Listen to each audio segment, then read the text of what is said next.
안녕하세요. 오늘도 사연살롱을 찾아주셔서 감사합니다. 저는 나이에 비해 독하다는 소리를 자주 듣던 결혼 7년차 여성입니다. 저는 얼마 전 눈에 넣어도 아프지 않을 예쁜 딸을 낳았어요. 그래서 현재 육아휴직 중으로 정말 오랜만에 시간이 많이 생겼는데요. 물론 서툰 육아에 신생아랑 지지고 볶고 난리도 아니지만 이렇게 집에서만 생활을 해보는 건 결혼 이후 처음이에요. 저는 돈을 모아야 한다는 강박으로 본업은 물론 부업을 3개나 하던 사람이었는데 제 친구들도 혀를 내두를 정도였어요. 사실 저는 결혼 전까지만 해도 워라밸을 굉장히 중요시하고 미래를 위해 돈을 저금하기보다 현재의 행복을 위해 돈을 기꺼이 쓰던 사람이었는데 어쩌다 그렇게 사람이 한순간에 변한 거냐고 별의 별소리를 다 들었어요. 솔직히 그런 말을 들을 때는 썩 기분이 좋진 않았는데 저도 제가 그렇게 살 줄은 몰랐거든요.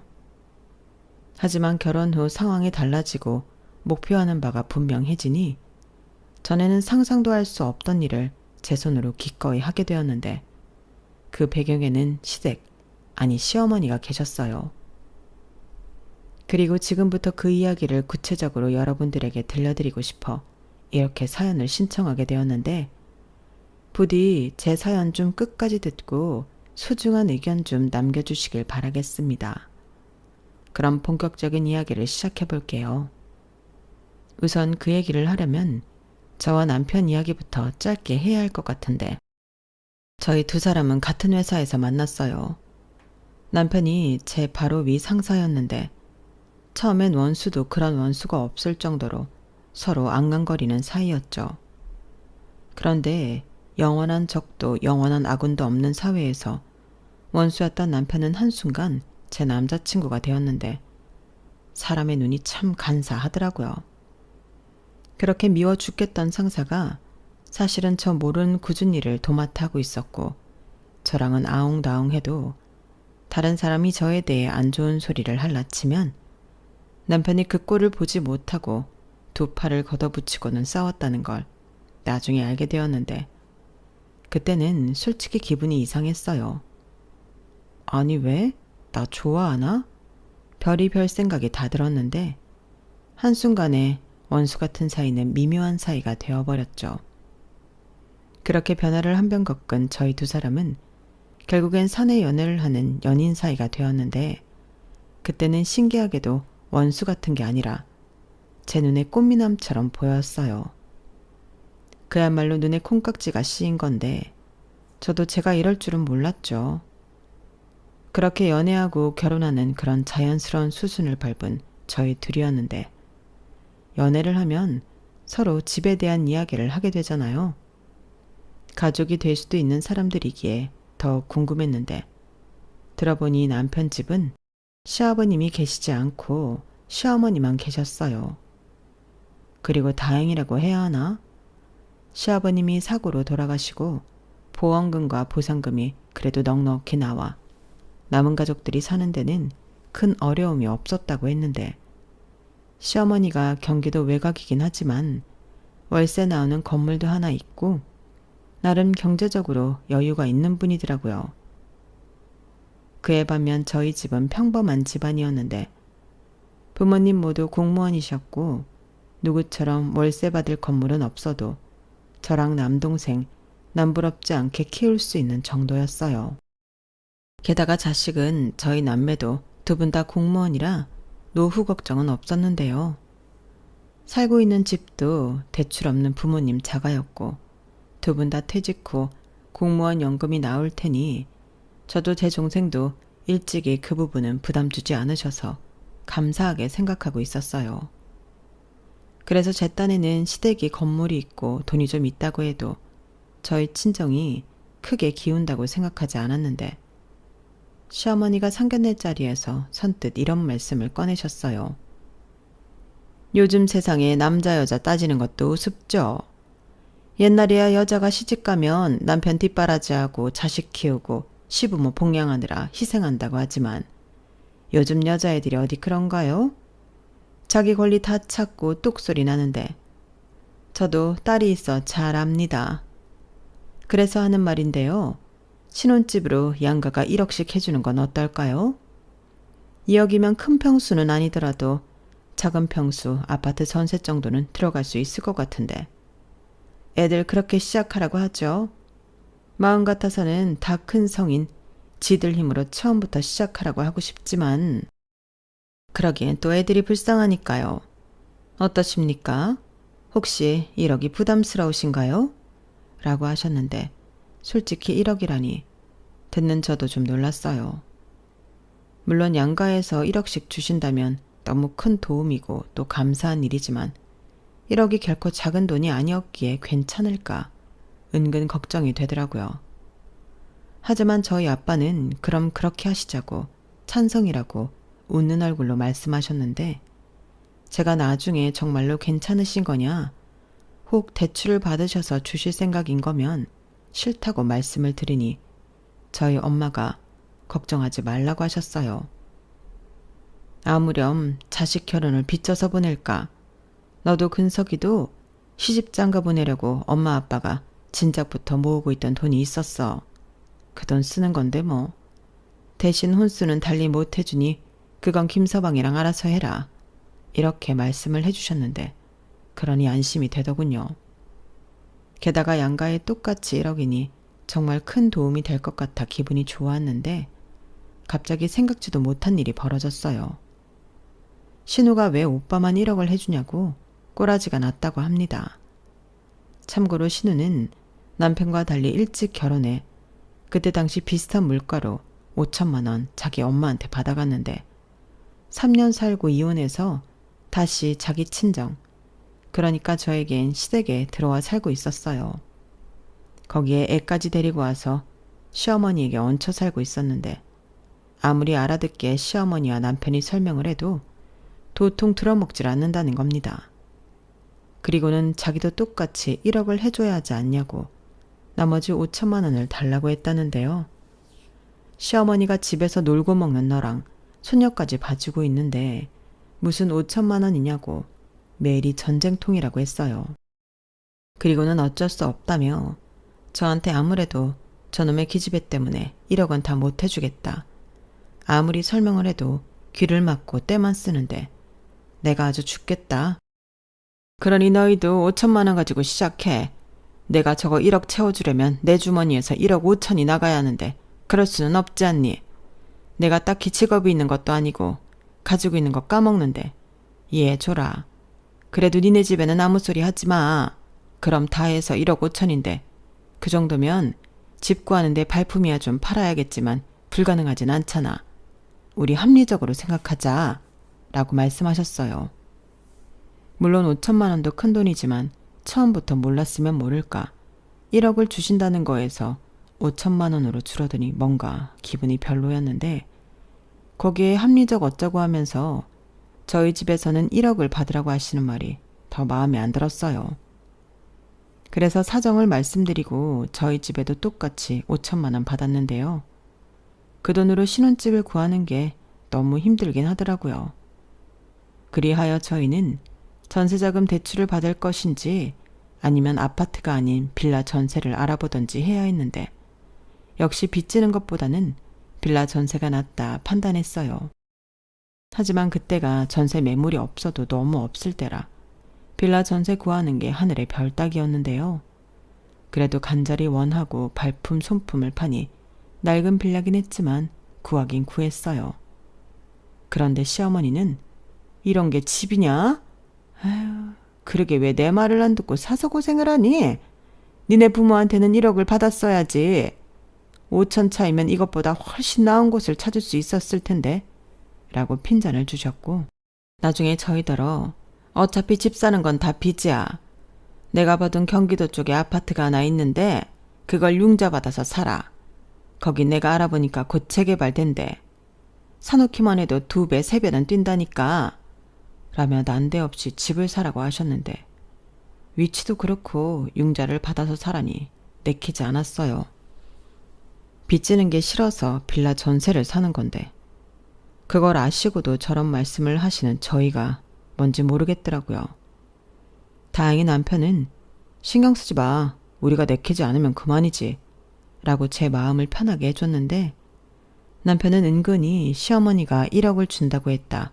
5천만 원을 준 게 미안한 듯 저한테 꽤나 신경을 쓰는 것 같아 보였어요. 그래서 무작정 싫다고 하는 건 좀 아닌 것 같아 시어머니가 말씀한 그 동네를 한번 가봤는데요. 재개발 이야기가 나오는 게 맞긴 한 건지 동네가 휑한 게 살기도 힘들어 보였어요. 인프라라고 할 것도 없이 그냥 조용한 동네에 있는 작은 아파트 단지였는데 왜 오래된 옛날 아파트 있죠? 엘리베이터도 없는. 저는 일단 그것만 봐도 별로 그 아파트가 마음에 들지 않았어요. 그래도 확실한 게 좋으니 그 동네 부동산에 들어가 여쭤보기도 했는데요. 그런 말은 예전부터 있었어. 근데 소문만 무성하고 확실한 정보는 없다니까. 어디서 무슨 얘기를 듣고 왔는지 모르지만 신중하게 잘 생각해봐. 젊은 부부가 괜히 고생할까봐 얘기해주는 거야. 라고 하셨는데 시어머니는 도무지 어디서 그런 정보를 얻으신 건지 궁금하더군요. 좌우간 그 아파트라는 게 빚까지 지면서 사고 싶은 집은 절대 아니었기에 저희는 그냥 돈 모을 때까지 살던 집에서 지내기로 남편과 합의했어요. 그리고 그 사실을 남편을 통해 최대한 기분 상하지 않게 말씀을 드렸는데 그런 수고가 무의미하도록 시어머니는 불만이 많으셨어요. 이유는 당신 말을 제가 무시했다는 거였죠. 저 혼자만의 생각이 아닌 남편과 같은 생각인데도 시어머니는 저에게 불만이 많으셨어요. 결국 그 일로 저는 시어머니와 사이가 크게 틀어졌고 저는 살짝 억울한 마음도 있었지만 한편으로는 제 잘못은 없는 것 같아 버티기도 했었네요. 제가 성격이 좀 그렇거든요. 기고 아니고가 분명하고 제 잘못이 아닌데 좋은 게 좋은 거라고 미안하다고 넘기는 성격도 아니었는데 시어머니는 그런 제가 아마도 당신한테 순종적이지 않아 불만이 많으셨을 거예요. 그런데요. 아무리 그런 저라도 아쉬운 소리를 해야 할 때가 있었는데요. 그때는 결혼하고 2년 뒤 전세 계약을 연장할 즈음이었어요. 갑자기 집주인이 저희 사는 빌라를 당신 아들 신혼집으로 꾸며줘야 한다며 재계약은 못 해주겠다고 하셨는데 그야말로 청천벽력 같은 소리였어요. 가뜩이나 그때가 부동산 열기가 대단해 전세 시세도 부쩍 올랐는데 다시 전셋집을 구하려고 보니 돈이 턱없이 부족했어요. 그러니 시어머니는 그거 봐라. 내가 그 아파트 사라고 했을 때 샀으면 지금 이런 고생 안 하지. 어른 말 무시하고 개고생 한번 제대로 해봐야지. 어른 말 들으면 자다가도 떡이 나온다는 말 못 알아들었냐? 이렇게 말씀하시며 의기양양 하셨는데 순전히 제가 당신 말을 듣지 않아서 하지 않아도 될 고생을 한다고 믿고 계셨어요. 그러자 남편은 에이 엄마 그만 좀 해. 우리가 그 동네 가봤다니까. 건물도 많이 낡았고 역도 멀어. 버스 타고 역에 가서 지하철 타야 하는데 1시간 반은 걸리겠더라고. 그러지 말고 엄마가 돈 좀 빌려주면 안 돼? 달라는 게 아니라 빌려줘. 라고 시어머니에게 돈 부탁을 했는데요. 남편 말은 그랬어요. 어차피 지금은 은행이든 부모 찬스든 돈을 빌려야 하는데 이왕이면 은행에 이자 주는 거 부모님한테 이자 겸 용돈으로 드리는 게 낫지 않냐고요. 그러니까 완전히 그냥 빌려달라고 하는 소리도 아니었는데 시어머니는 더 들을 것도 없다며 단번에 거절해버리셨죠. 그러면서 너도 참 양심 없다. 내가 하라는 말은 귓등으로 들어놓고 나더러 돈을 해달라? 이게 지금 무슨 경우야? 라고 저를 향해 뭐라고 하셨는데 저는 한마디도 하지 않았기에 그런 말을 듣는 게 억울하고 짜증이 났어요. 하지만 어찌됐든 돈은 필요하니 저렇게 말씀은 하셔도 돈만 빌려주시면 좋겠다. 뭐 그런 생각을 하고 있었는데 그건 제 희망사항이었어요. 그렇게 시어머니는 괘씸해서라도 돈은 안 빌려줄 거라고 딱 선을 그으셨고 더 큰 엿을 먹이고 싶으셨던 건지 갑자기 이사할 때 당신이 해줬던 5천만 원도 돌려달라 하셨어요. 그땐 정말 너무 놀랐죠. 줬다 뺏는 게 세상에서 제일 나쁘잖아요. 그것도 보증금에 들어있는 돈을 달라니. 이게 지금 제대로 들은 게 맞나? 저는 제 귀를 의심할 수밖에 없었는데요. 제대로 들은 게 맞았어요. 왜? 내가 니들 결혼할 때 해준 5천만 원은 뭐 거저 나온 건 줄 아니? 잔말 말고 니들 지금 살고 있던 집 뺄 때 내 돈은 돌려줘라.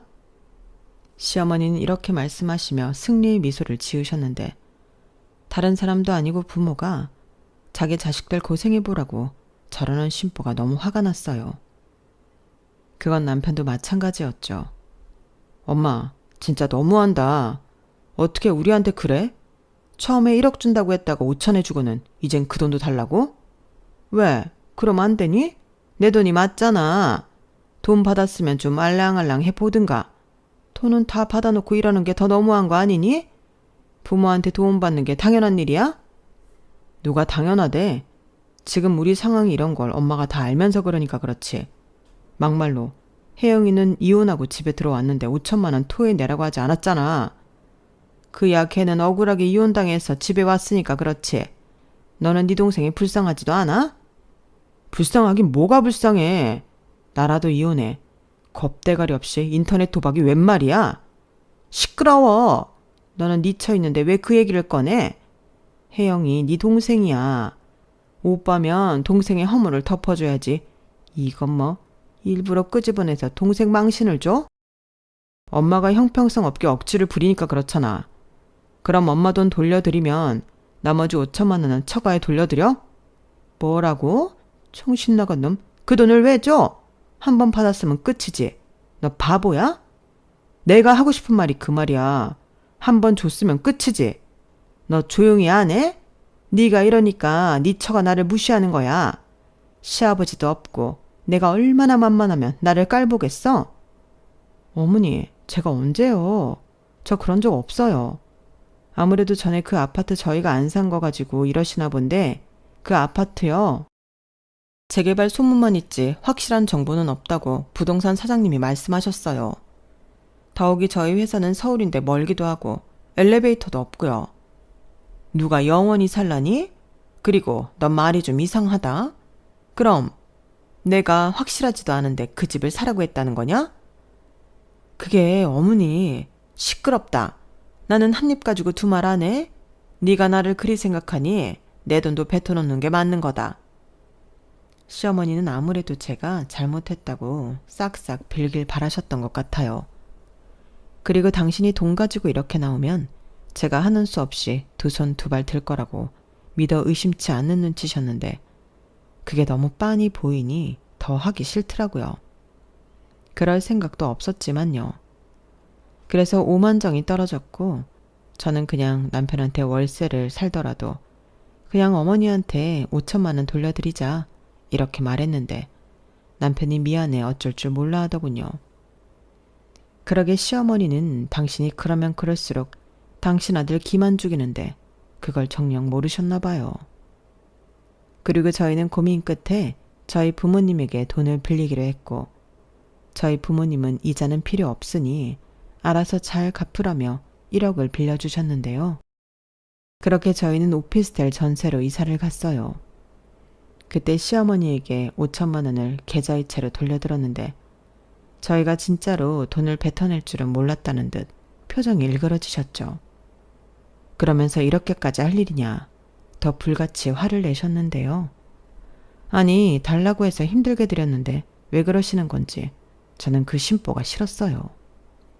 그러니 저도 명분이 생긴 것과 다름없게 되어 시댁 왕래도 거의 하지 않았는데 남편도 강요하지 못했죠. 시어머니가 오라고 하면 남편이 급한 일이면 자기만 가고 굳이 며느리까지 부르지 말라고 알아서 커트를 시켰는데 아마 모르긴 몰라도 시어머니가 당신 아들 때문에 속이 더 말이 아니었을 겁니다.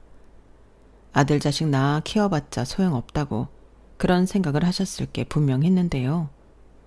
대신 저희는 정말로 허리를 졸라매는 생활을 시작해야만 했어요. 집값은 나날이 오르고 저희가 버는 돈은 한정적이니 돈을 조금이라도 더 모으려면 죽기 살기로 아끼는 수밖에 없겠더라고요. 게다가 저희는 우리 집을 산 후 아이를 갖기로 했기 때문에 집장만은 곧 저희 부부에겐 아이를 가질 수 있는 조건이나 다름이 없었죠. 그래서 솔직히 허리띠를 졸라맸지만 심적으로 힘들진 않았는데요. 둘이 고생하는 것도 나름 추억도 되고 좋았어요. 저는 주말에는 친한 언니 가게에서 아르바이트도 하고 집에서 하는 부업도 2개나 했는데 집에서 하는 부업은 남편이랑 같이 했죠. 서로 수다 떨면서 손은 바쁘게 움직이고 그랬는데 남편도 주말엔 대리운전 같은 부업을 했거든요. 그러니 남들 볼 때는 지질이 궁상처럼 보일지라도 저희는 같은 목표를 이루기 위해 같이 고생하는 동료나 다름이 없었는데 그러니 사이도 예전보다 훨씬 더 돈독해지고 더 좋았죠. 원래도 저나 남편은 남의 시선은 별로 신경 쓰지도 않았거든요. 하지만 그런 저희 부부를 보는 친정 부모님은 저희를 많이 안쓰럽게 생각하셨는데 그래서 반찬이며 하물며 휴지나 세제 같은 생활용품도 사다 보니 많다며 일부러 나눠주시고 하셨는데 저희 부부는 다 알고 있었어요. 일부러 저희 나눠주려고 제일 크고 양도 많은 용품들을 사신다는 걸요. 그런데 그에 반면 저희한테 5천만 원도 도로 뺏어간 시어머니는 기어코 그 돈에 빚까지 얹어 경기도의 그 아파트를 매매했다고 하셨는데 신우와 시조카를 거기에 살게 할 작전 같았어요. 하지만 신우 역시 그 집에 들어가 살기 싫다고 했죠. 하는 수 없이 그 집은 세입자를 구해 세를 주시기로 한 것 같았는데 문제는 세입자가 나타나지 않았다는 거였어요. 오는 손님마다 6개월, 1년 단기 임대를 원했는데 시어머니는 재개발이 될 때까지 월세를 따박따박 내줄 세입자가 필요하셨죠. 왜냐하면 그 집을 사면서 낸 대출이 있었기 때문에 월세를 받아 그 대출금을 갚지 않으면 안 됐는데 당신 뜻대로 되지 않아 계속 당신 돈을 까먹고 계셨어요. 하지만 재개발이 될 거란 믿음은 여전했는데 계속되는 대출금 상환이 부담스러우셨던 시어머니는 당신이 살던 서울집을 팔고 그 문제의 아파트에 들어가셨어요. 그러면서 곧 죽어도 그 오래된 아파트는 같이 들어가기 싫다던 신우한테는 20평대 아파트 전세를 얻어주고 가셨는데 빚은 사라졌지만 어째 남은 건 없는 것 같으셨어요. 저는 그 점이 참 안타까웠는데 어쩔 도리가 없었죠.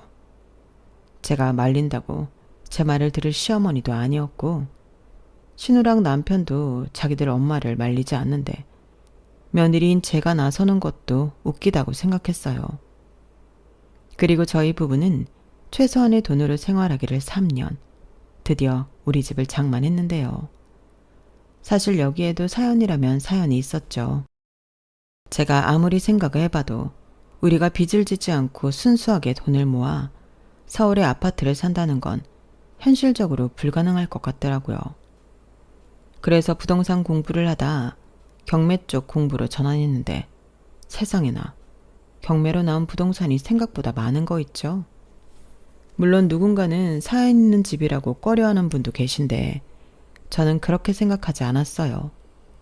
집과 주인도 짝이 있는데 제 짝을 못 만나 사연을 갖게 된 거라 생각하니 그 점은 큰 문제가 되지 않더라고요. 그리고 그렇게 발품도 팔고 공부도 계속한 끝에 한 집을 만나게 되었고 그 집은 일단 동네에 갔을 때부터 너무 마음에 들었어요. 시장도 가깝고 놀이터도 잘 되어 있고 고만고만한 아이들이 많은 게 동네가 활기차 보여 좋더라고요. 게다가 저희는 집을 사면 아이를 갖기로 했기에 아이를 키우기 좋은 동네 위주로 집을 보러 다녔는데요. 그 집이 딱이라는 느낌이 왔어요. 남편은 제 마음에 들면 자기는 무조건 좋다며 저 하고 싶은 대로 하라 했는데 그렇게 이사한 곳이 지금 저희 아파트입니다. 강남은 아니라도 위치 좋고 인프라도 훌륭했는데 제 집이 되려고 그랬는지 경매로 받기 전부터 자꾸만 그 집에 가고 싶더라고요. 그래서 어느 정도 저는 예상했던 금액보다 더 금액을 올려 경매를 진행했고 끝내 그 집을 낙찰받게 되었는데요. 얼마나 좋았는지 저도 모르게 소리를 지르고 말았다니까요. 덕분에 축하도 많이 받았지만 부끄러웠어요. 하지만 그렇게 얻게 된 저희 집은 세상에서 가장 소중한 저희 가족의 보금자리가 되었는데 경매로 낙찰을 받았기에 시세보다 싸게 입주할 수 있었죠. 게다가 이사 후 원주인이 혹여 이상하거나 나쁜 사람이었을까 걱정스러운 마음에 이웃 주민께 여쭤보기도 했는데요. 전혀 그런 분이 아니시라 했어요. 집에 대한 애정이 많으셔서 끝까지 붙들고 계셨는데 결국엔 돈이 없어 집을 지키지 못했다고 하셨죠. 그러고 보니 집 곳곳 먼저 주인이 얼마나 쓸고 닦고 아꼈는지 다 티가 났는데 괜히 마음이 미안하고 그러더라고요. 하지만 저희 부부 역시 그 집이 너무 소중해 아끼고 아끼며 그렇게 이사를 완료했는데 이사 후 양가에 이 소식을 전하니 저희 친정 부모님은 기특하다며 크게 기뻐하셨고 시어머니는 입이 뚱 하셨어요. 분명 서울의 아파트를 제 집으로 갖게 되었으니 잘했다고 하실 만도 했는데 아무 말도 하지 않으시더라고요. 오히려 부러움에 눈이 먼 신우가 입이 대빨 나왔는데 며칠 후 문제의 사건이 일어났어요. 아니 글쎄 신우가 그동안 저희 부부 모르게 연애를 하고 있었다고 하더니 그 남자가 재혼을 한다고 하더라고요. 뭐 그때까지는 그러나 보다 하고 넘길 생각이었는데 그 남자가 말로는 있는 집 자식, 그것도 결혼 경력이 없는 초혼이라고 했는데요. 상대집에서 신우를 내켜 하지 않는다며 혼수 예물 이런 걸 엄청나게 요구했다나 봐요. 그러니 시어머니가 가진 거 다 팔고 겨우겨우 신우의 시댁 조건을 맞춰줬다고 했는데 월세 받는 그 건물도 팔았다고 하는 겁니다. 아니 도대체 어떤 혼수와 예물을 하면 건물까지 팔죠? 저는 그게 너무 이상해서 남편한테 알아보라고 한 적이 있었는데 그 건물이 겉보기엔 말짱했지 시어머니가 필요할 때마다 담보 잡아 돈을 끌어다 써서 오늘 내일 하고 있었대요. 월세 나오는 건 쏠쏠하지만 이거 저거 빼고 나면 생활비도 겨우 남는다고 했는데 결국 당신 영혼까지 탈탈 털어서 신우 재혼시키는데 올인하신 거죠. 거기에 그 남자가 시조카까지 데리고 산다고 했으니 시어머니 입장에서는 이게 신우한테 올 수 있는 마지막 기회라고 생각하신 듯 했는데요. 문제는 시어머니의 거처였어요. 그런데 시어머니는 그게 왜 문제냐고 당신은 아들 집에서 살 거라고 하셨는데 그 아들 집이 어디일까요? 네, 바로 저희 아파트였어요. 세상에나 말도 안 되죠. 갑자기 합가라니. 이건 제가 도저히 받아들일 수 없는 일이었는데요. 다행히 저보다 남편이 더 펄쩍 뛰며 시어머니를 말렸어요. 뭘 그렇게 난리 부르스를 쳐. 너는 아들인데 혼자 사는 엄마를 끝까지 안 모실 생각이었니? 며느리, 너도 그래. 우리 집에 시집을 왔으면 거기까지는 생각을 했어야지. 마침 니들이 집도 샀다고 하니 여차저차 잘 됐지 않아? 잘 되긴 뭐가 잘 돼. 엄마, 솔직히 말해. 어거지 써서 들어간 그 옛날 아파트 손해보고 팔았지? 알 거 없어. 네 돈도 아닌데 뭘 그렇게 따지냐? 내가 괜히 그래? 엄마가 엄한데 돈 다 까먹고 우리한테 이러니까 내가 그러는 거 아니야. 아니, 애당초 자식 중에서 골라서 같이 살아야 한다면 나보다 혜영이네 가야 하는 거 아니야? 혜영이한테는 불쌍하다고 다 퍼주고 나한테는 그나마 있던 것도 뺏어갔으면서 어떻게 여기로 올 생각을 해? 아이고 서럽다. 내가 사위 눈치 보이게 거길 어떻게 가니? 가뜩이나 애 딸린 이혼녀라고 그 집 부모가 꼬투리 잡고 싶어 안달인데 오냐 하고 먹잇감 던져줄 일 있어? 그래도 염치가 있지. 어떻게 여길 와? 엄마가 우리한테 한 집 벌써 잊었어? 몰라. 그럼 나더러 길거리에 나 앉으라는 거냐? 아가, 네가 말해봐. 아무리 내가 너한테 서운하게 했다 치더라도 이건 부모에 대한 예의가 아니지? 늙고 병든 시애미를 길에다 버릴 거니? 너 그러면 사람들이 욕한다? 욕이요? 저는 그런 거 별로 신경 안 쓰는데요. 뭐? 그래서 너는 욕을 먹어도 괜찮으니 나더러 오지 말라는 거야? 집도 절도 없는데? 그 집도 절도 어머님이 내다 파신 거잖아요. 저희는 거기에서 뭐 하나 콩고물이라도 얻어먹은 거 없고요. 갑자기 이러시는 건 좀 아닌 것 같아요. 저희가 그동안 어머님 때문에 얼마나 고생하며 여기까지 왔는데요. 그게 왜 나 때문이냐? 어른 우습게 하는 네 잘못이지. 저는 그것도 제 잘못이라고 생각하지 않고요. 이 집이야말로 어머님이랑 상관없는 집이라고 생각해요. 오히려 여기서 어머님이랑 제가 같이 살면 제가 속도 없는 사람이 되죠. 그렇게 당해놓고 시어머니가 하자는 대로 한다고 사람들이 얼마나 욕을 하겠어요. 아마 모르긴 몰라도 어머님 욕도 엄청 할걸요? 무슨 내 욕을 해? 그리고 네가 처음부터 별 말 안 하면 사람들이 어떻게 하니? 그래도 그게 아니죠. 손바닥으로 하늘을 가리는 거라니까요. 게다가 저희 집이 경매로 받았는데 사람들이 엄청 궁금해해요. 정말 할 일도 없다. 그래서 진짜 너 나랑 같이 살기 싫다는 거야? 네. 막말로 기분은 신우한테 다 내고 왜 책임만 저희가 져요? 저는 그런 거 싫어요. 너는 정말 어떻게 된 애가 시애미 앞에서 싫어요라는 말이 그렇게 쉽게 나오니? 며느리는 싫어도 하는 거야. 어머니, 그러시면 큰일 나요. 아들 이혼당하게 사유 만들어주시는 건데 괜찮으시겠어요? 이 집이요. 저희 부모님 돈만 1억 5천이 들어있어요. 나머지야 저희야 공동명의라 같이 갚아 나가겠지만 지분은 저희 친정이 훨씬 많다고요. 그런데 지분도 없는 어머님이 여기 계신다고요? 말도 안 되죠. 그럼 저는 어쩔 수 없이 이혼해야 해요. 설마 그걸 원하시는 건 아니죠? 말도 안 돼. 자기야, 나는 절대 자기랑 이혼 안 해. 엄마랑 영 끊고 살았으면 살았지. 내가 왜 자기랑 이혼을 해? 아우, 끔찍한 소리 하지 마. 엄마 들었지? 엄마 아들, 엄마 때문에 이혼당한다니까? 아, 나 싫어. 그러니까 여기서 그만 억지 부리고 혜영이한테 가. 거기를 어떻게 가? 내가 말했잖아. 눈치 보여서 못 간다고. 그럼 제가 눈치 더 심하게 보게 만들어드리면 가실 거예요? 저 자신 있는데. 뭐야? 정 그렇게 못하실 것 같으면 아가씨한테 가셔서 2억 받아오세요. 뭐? 2억? 네. 저희 친정돈이 1억 5천인데 어머님이 여기서 사실 명분을 가지시려면 그것보다는 많아야 말이 되죠. 저도 저희 부모님한테 드릴 말이 있고요. 너 정말? 못하시면 어쩔 수 없어요. 요즘은 독거노인 시설 같은 것도 찾아보면 있다고 하던데 제가 찾아봐 드릴까요?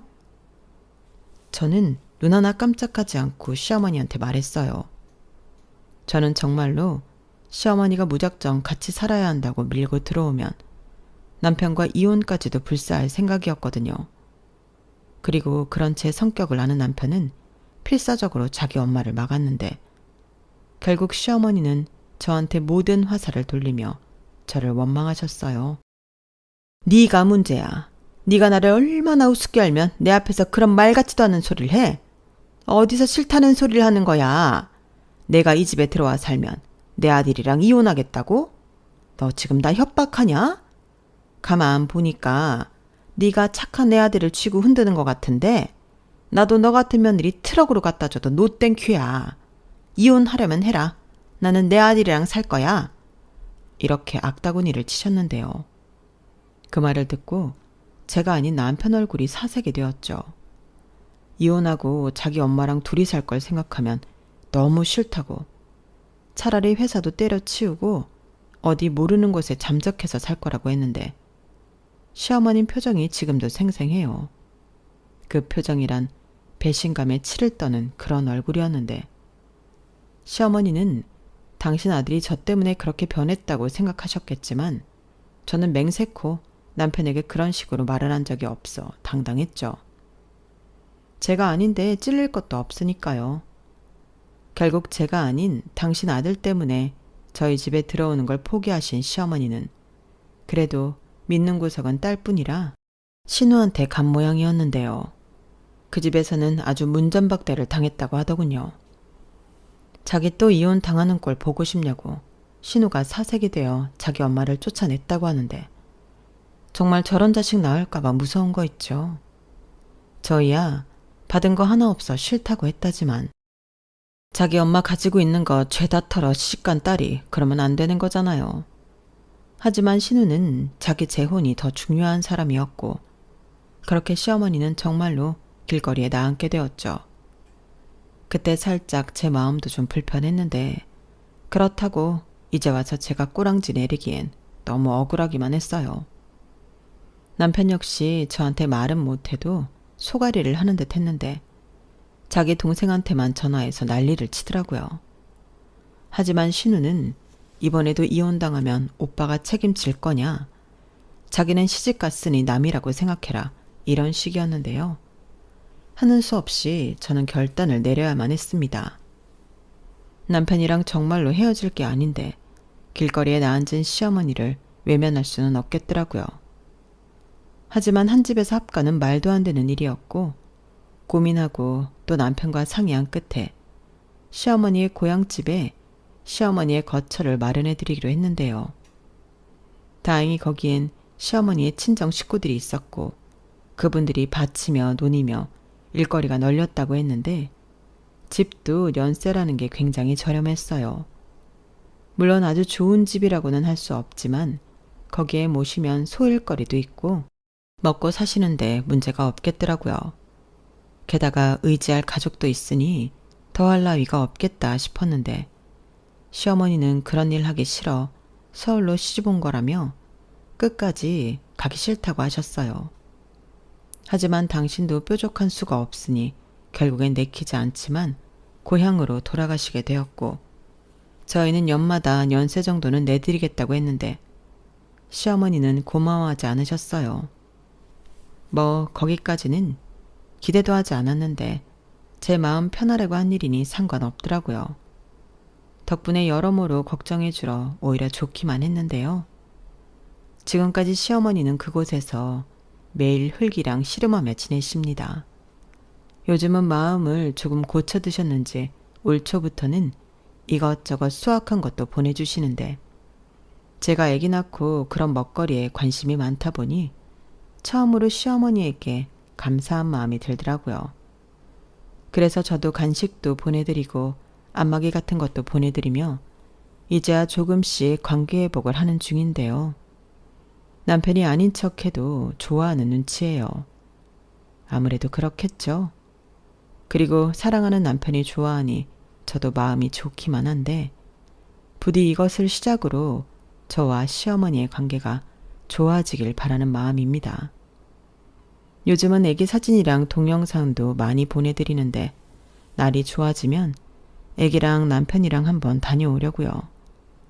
솔직히 아직까지는 제 마음이 모두 풀어진 것도 아니고 안심할 단계는 아닌데 부디 시어머니도 예전에 그 못된 마음은 영영 버리셨길 바래요. 그럼 혹시 아나요? 제가 더 좋은 며느리가 될지도요. 하지만 방심은 금물이라고 다시 예전에 겪었던 일은 되풀이할 생각은 없는데요. 만약 다시 예전의 모습으로 돌아와 저만 원망하고 미워하신다면 그때는 정말 철저하게 혼자가 되시는 걸 각오하셔야 될 거예요. 아무리 봐도 남편은 저랑 저희 아기랑 헤어질 마음이 1도 없는 것 같거든요. 그러니 시어머니도 이제 그만 현실을 인정하시고 좋은 마음으로 지난날의 잘못을 되풀이하지 않으셨으면 좋겠습니다.